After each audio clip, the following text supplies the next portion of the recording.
तुम लोग खड़े क्यों हो? कोई बच्चा बताए खड़े क्यों हो गए तुम लोग? आए?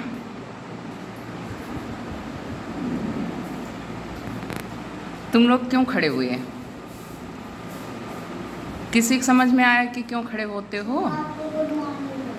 हमें गुड मॉर्निंग करने के लिए ना? तो केवल हमें करते हो कि और भी किसी को करते हो? हाँ, सर को।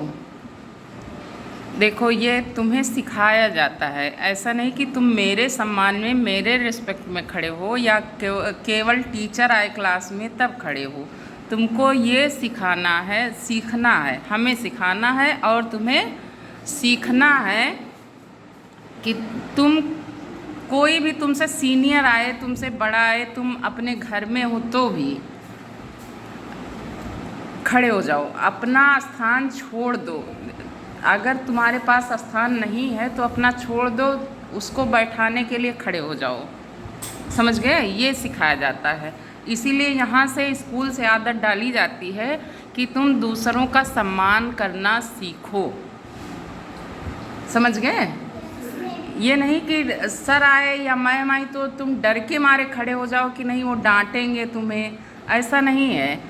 तुम सम्मान में किसी के भी खड़े हो जाओ और दूसरे को सम्मान दोगे तो सम्मान पाओगे।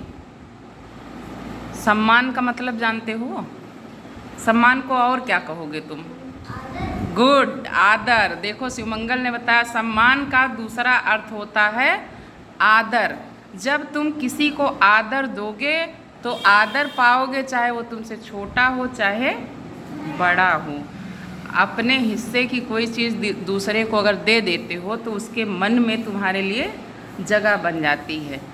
तो इसलिए बच्चों को शुरू से स्कूल में सिखाया जाता है कि क्लास में टीचर आएँ तो तुम खड़े हो जाओ। गुड मॉर्निंग कब करते हो? हाँ, जोर से बोलो। सुबह के समय गुड मॉर्निंग करते हो। और दोपहर में? दोपहर में गलत बोल रहे हो, कंफ्यूज। फिर से सुन। हाँ, गुड नून। दोपहर में गुड नून, दोपहर के बाद गुड आफ्टरनून। आफ्टर माने होता है बाद में, जो इवनिंग मतलब शाम और दोपहर के बीच का समय होता है वो गुड आफ्टरनून कहते हो। लेकिन 10 बजे से 12 बजे तक तुम क्या कहोगे? Good noon. क्या कहोगे? Good noon. ये इंग्लिश में है। और हिंदी में तुम हमेशा नमस्ते करते हो, चाहे वो सुबह हो, चाहे शाम हो, चाहे रात हो, नमस्ते। ठीक? खड़े क्यों होते हो? कि तुम दूसरे की उपेक्षा नहीं कर रहे हो, निरादर नहीं कर रहे हो। आदर का अपोजिट होता है, विलोम होता है निरादर। तो अगर तुम उस, और इंग्लिश में उसको कहते हैं इग्नोर करना। तो दूसरे को अगर इग्नोर कर रहे हो, जैसे कोई आया क्लास में तुम्हारे, तो तुम उधर को मुँह कर लिए, तो लगा कि तुम्हारे ऊपर असर ही नहीं पड़ा कोई आने का। कोई भी आए, किसी का गार्जियन आ जाए, XYZ कोई भी आता है, तुम एक बार अपनी जगह छोड़ के खड़े हो जाओ। क्लास में हो तो क्लास में खड़े हो जाओ, घर में हो तो घर में खड़े हो जाओ। यही कहीं यात्रा कर रहे हो तुम, कोई तुम्हारे बगल खड़ा है तो तुम एक बार उससे कह दो खड़े होके कि प्लीज़ आप मेरी जगह पे बैठ जाओ। देखो तुम्हें कितना सुख मिलेगा, आनंद मिलेगा। तो यही सीखना है कि हम दूसरे को आदर दें। समझ गए? कभी भी इसको भूलना नहीं अपने जीवन में। यही सिखाने के लिए तुम्हें खड़ा कर दिया जाता है कि क्लास में सर आए या मैम आई तो तुम खड़े हो जाओ। तो खड़े होने का मतलब डर से नहीं है, ये हमेशा के लिए सीखना है, तुम्हें अपने जीवन के लिए सीखना है। क्या सीखना है? अब तुम बताओ कि मैंने क्या बताया इतनी देर में, समझे? अपनी भाषा में, गांव वाली भाषा में बोलो। हाँ, आदर देना है दूसरे को, इसीलिए खड़े होते हो। और जो अभिवादन करना है, अभिवादन मीन्स नमस्ते या good noon, good morning, good evening, good night, ये अभिवादन है। तो जैसा समय है उस हिसाब से अभिवादन करो या अपने कल्चर में, अपने घर की गांव के रिवाज के अनुसार नमस्ते करते हो, जयराम करते हो, पाय लागी करते हो ना? किसी से पाय लागी करते हो? किससे करते हो? रिश्तेदार से। पाय लागी का मतलब होता है पैर छूना। पाय लागी का मतलब पैर छूना, और शुद्ध हिंदी में उसको कहते हैं चरण स्पर्श।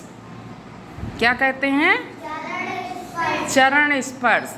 तो ये तुम लोग सीख लो कि चरण स्पर्श को ही गांव की भाषा में पाय लागी कहते हैं। पाय माने पैर कहते हैं ना। अधिकतर लोग पंडितों से करते हैं। पंडित पाय लागी कहते हो ना? पंडित बाबा पाय लागी। तो पाय लागी का मतलब उनका पैर छू के नमस्ते, पैर छूकर प्रणाम करने को चरण स्पर्श या पाय लागी कहते हैं। आप समझे कि तुम्हारे कई तरीके हैं अभिवादन के।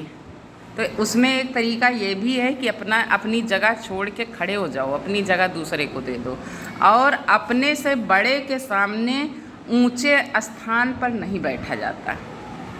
समझ गए? कोई भी हो, तुम्हारे घर का हो चाहे वो बाहर का हो। ये नहीं कि केवल टीचर के लिए है कि यहाँ चेयर रखी हैं, कुर्सियाँ रखी हैं, सर मैम उस पर बैठ रहे हैं और तुम नीचे बैठ रहे हो। अगर मुझसे बड़ा कोई आता है तो देखो मैं भी अपनी कुर्सी छोड़ देती हूँ। देखे हो कभी? हमको खड़ा होते देखे हो?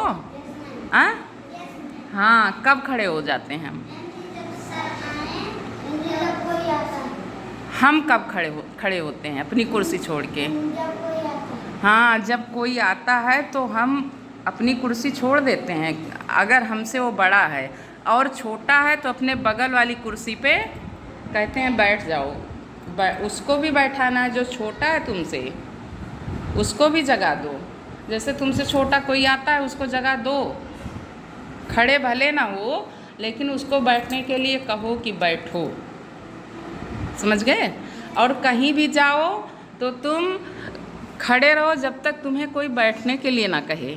नहीं पता लगे किसी दूसरे की कुर्सी रखी है, किसी दूसरे का आसन रखा है, किसी दूसरे का बिस्तर रखा है, तुम उस पर जाके बैठ गए तो कहेगा ए उठो।